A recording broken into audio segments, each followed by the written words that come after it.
Hello, folks, and welcome back for this review of the WCW Replica belt.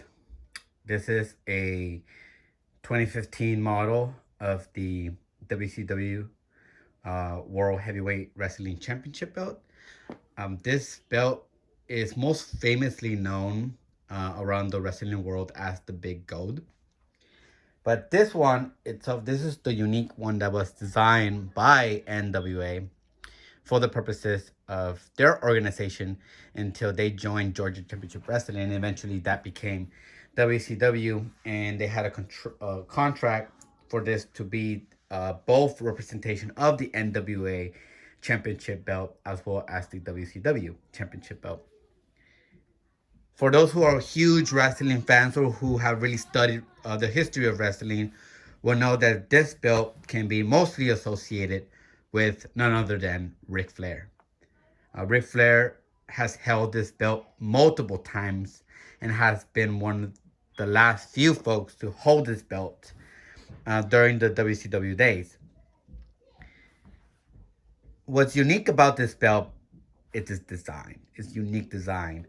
And if we go backpedal a little bit, when this belt was released to the public, people were basically gasped at it. But there's been a few minor details. There's other videos out there in which people describe the differentiation between this belt that I have here and the ones that have been held within WCW. But I'll go more into that a little later. But right now, continuing its history, this is the original Big Gold. And I want to be very precise about it. This is the Big Gold, the original concept about it. This design of the belt was later used for the purposes of WWE using it for their World Heavyweight Championship, the belt that was initially given to Triple H. And then Triple H won't go on to defend that belt against the likes of Shawn Michaels, Goldberg, Kevin Nash, most famously Bautista. And then, many other WWE talent will hold this belt, such as Edge, The Undertaker, John Cena, Daniel Bryan. But unfortunately, that version of the WWE belt was ridiculed when it started being used as a mid card. And I say this very, very honestly, that belt became a joke, honestly, and I was kind of glad that they got rid of it because it was handed to talent that was just not just given to talent that was they're not the image of a champion, but also the way how it was exchanged. For example, for me, the two biggest ridicules of this belt was in WrestleMania 27. The fact that this belt was the first match of the night, of the evening, to say, and Edge defended the belt against Alberto Del Rio, but then Edge had his incident and he had to drop the belt. And then what happened was that the following WrestleMania, Daniel Bryan lost the belt to Sheamus in less than a minute. If I remember exactly, it was about 18 seconds. And it's just, an embarrassment. Similar to what happened to the ECW Championship belt back in WrestleMania 24. But anyway, let's go right into the details of this belt. So first, I want to go over this design up here. This is the Big Gold that was initially designed for NWA and WCW. Notice that it does not have the WWE logo top of here. And if you're going to buy this belt of any design, I highly suggest this one. You do not want the WWE one. Like I said, it became a ridicule. So anyway, this version of the belt is a WWE's shop version. It's 5 millimeters. It's very thick. Compared to some of the previous versions of the WWE Big Gold that was sold, and definitely a lot more thicker than those original WCW replica belts that were sold during the WCW days when WCW was still selling its own merch. So, and it's a very heavy belt too, by the way. It's very heavy. This version of the belt does not give you the ability to put a plate on it. So it doesn't have the screws, unlike the original replica belt or the original belt of the WCW per se. I like the design.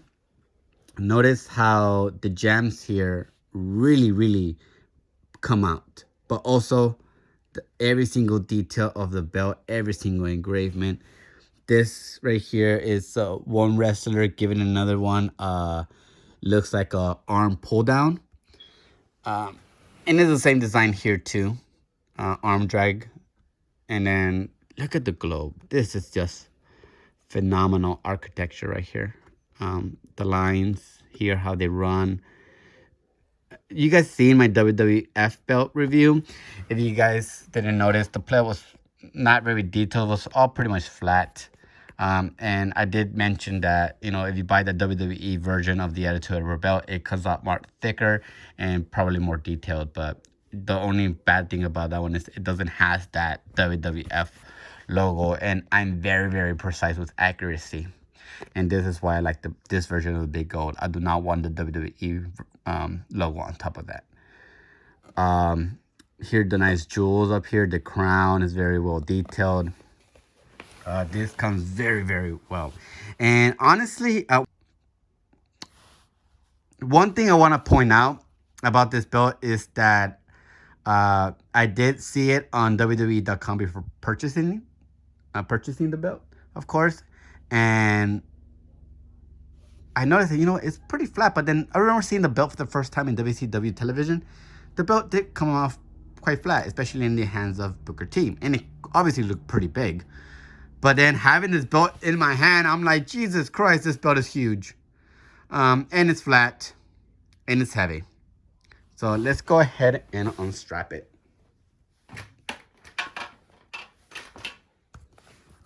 Let's go ahead and unstrap it. One hand.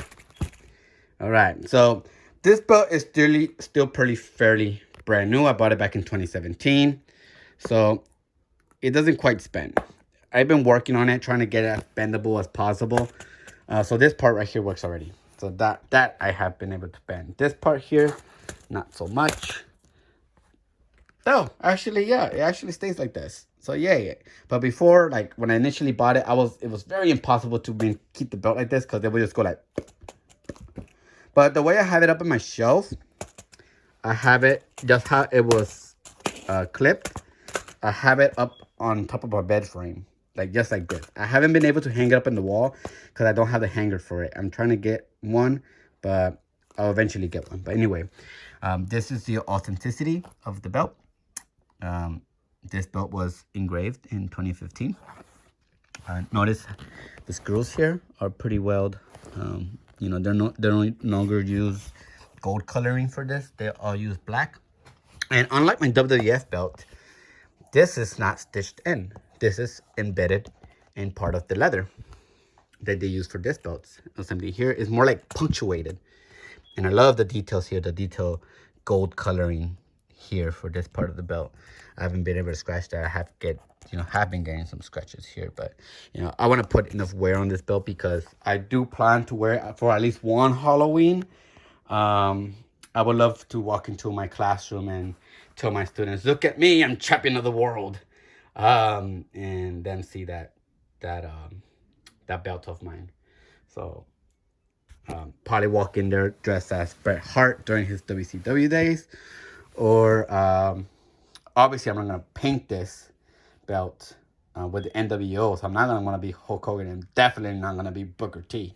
I don't have to explain that to y'all, but anyway, you know, I could be, you know, some WCW star and wear this belt. Like I said, most probably Bret Hart, because oh, actually, yeah, I could go as Ric Flair. You know, I'm not blonde, but you know, I could get a blonde wig and, you know, go as Ric Flair. But this is the belt I mostly associate with Ric Flair.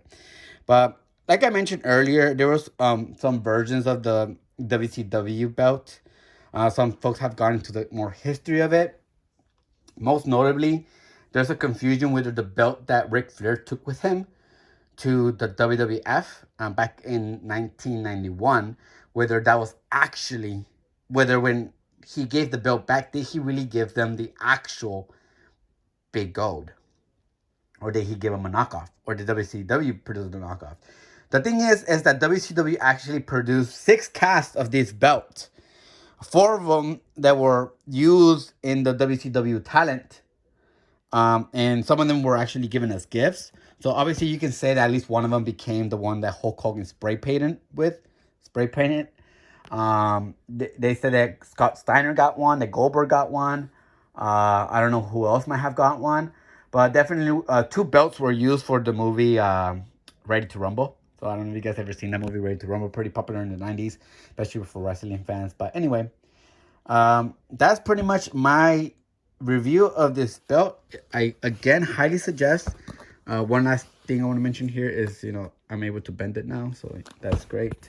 This is a very well bended belt now. And so if you guys plan to get the big gold, go for the WCW one. Do not get the WWE World Heavyweight Championship, whether it is the 2mm one or any other one. Do not get it. I highly suggest you don't. Don't waste your money on that. If you're going to waste your money on anything, get it on a very good design. And it's this one. So you can woo all your way every Halloween, or have a very woo WCW Replica collection. Anyway, thank you for watching this video. If you guys have any comments, go ahead and share down below. Very welcome. And I'll continue making these videos to entertain you guys, and hopefully, kind of to marketing for WWE, but also to convince people to, if you're a big wrestling fan, you want to have this stuff in your collection. So again, thank you for watching, and I'll see you guys next time.